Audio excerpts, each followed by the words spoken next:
Hey guys, welcome back. BDCKR here. We're back with a pack opening of the Christmas pack for 2017. So what we've done is we've compiled here, we've got a bunch of screenshots from the opening of the For Money 3 random gold character pack, which you saw what was specifically in it right at the beginning here. And we're going to basically take a dive into it, see what cool stuff we can get. So this is 68 different packs.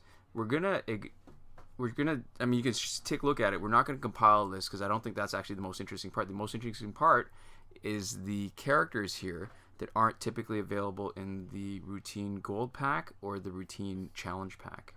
Yeah, so obviously you can take a look here if you're interested, but we're just gonna show off some of the really interesting stuff that's in this pack because it seems like there's almost everything in this pack, really. Yeah, I think that's what makes this kind of interesting for a pack that we normally wouldn't be interested in because it's for money. It's Yeah. $25 Canadian dollars. I don't know how much it is for where you are, and we usually avoid these kind of things because it's content that you can get by playing. Yeah, and usually it's not worth the money. Right. And so I think you could still argue here that because it seems to be almost everything, it's not worth the money if you want something specific, but it's definitely one of the most interesting packs that I think we've ever seen. Yeah. Well, one of the maybe we should start talking about some of the really good characters that are available otherwise, but specifically in special packs as random drops. And in my mind, that's the Dawn of Justice Batman, who's never had a challenge, has only ever been in his special gold pack. Yeah. And Arkham Knight Batman, who has only ever been in the Arkham pack that's not the one right now, the good Arkham pack. Yeah, and so they're both actually available in this pack. Yeah. Other interesting thing is it feels like pretty much all the multiplayer exclusives are available. So we're talking both Blackest Night Doomsday and Blackest Night Superman. We're talking both of the Flashpoint, Deathstroke, and Aquaman because we know that Batman was a challenge character and he's in this pack too. Cassandra Cain Batgirl, Ares, Metahuman Flash, and Suicide Squad Joker Unhinged. So not one of the three regular Suicide Squad teammates that had their challenge.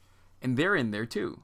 Yeah, so I think what's really cool about that is the MP exclusives actually do represent a pretty significant amount of time that you have to put in.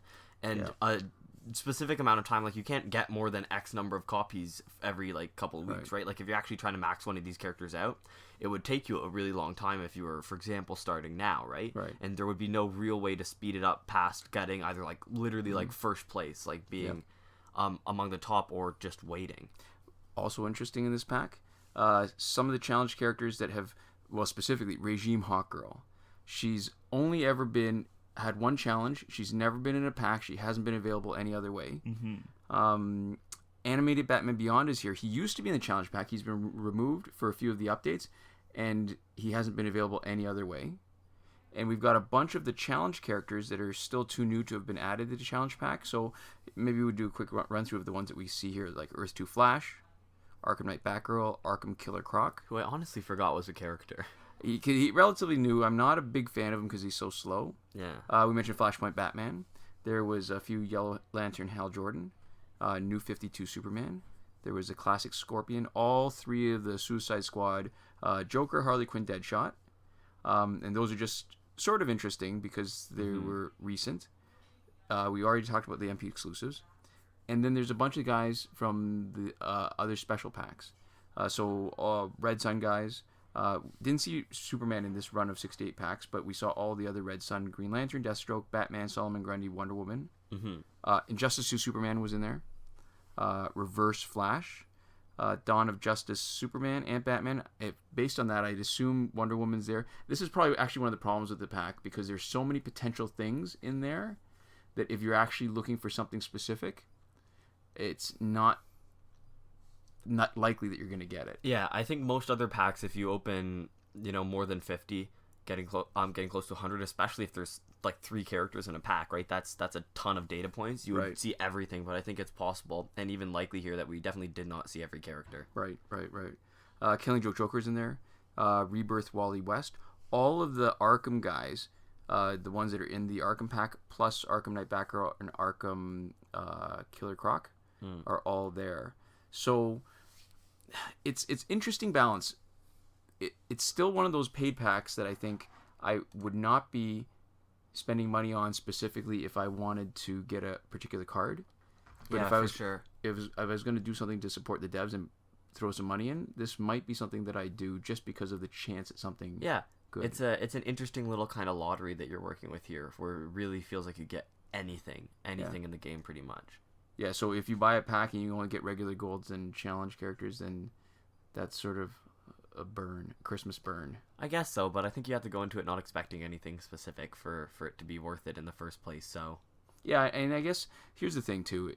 We've been big on glitches and stuff, but we've also been big on supporting the devs and throwing a few bucks their way whenever we feel like we want to acknowledge them for the value they've given us, right? Yeah, for sure, because the glitches are what's let us keep playing, but what's fun about the game is definitely what the team has done, right? That's what makes it worth playing. So it's important to have the best possible experience, which I think requires glitches, but it's also important to, if you really do like it, throw a buck or two their way. Yeah, so if you can. Yeah, so I guess the bottom line is the pack is a pretty decent one. It would be great if it was for power credits. For money, maybe not so much, but still, for the price, I think it's a decent way to show a little bit of gratitude towards the devs with a chance of getting something good. Yeah. So there we go. We've got kind of a closing statement, just a disclaimer that this is we don't recommend and will not be teaching the hack use for this. This is from an account that we got from somebody else. We don't do it. There's too much risk of getting banned. Yeah, and also for this specifically, it's potentially fraudulent because this is specifically paid content that you're bypassing paying for. So that's not right. I think it's morally unambiguously wrong in this case. I think that's a good point. Yeah. So there we go. Thank you guys so much for watching. We'll see you next time. Komoda.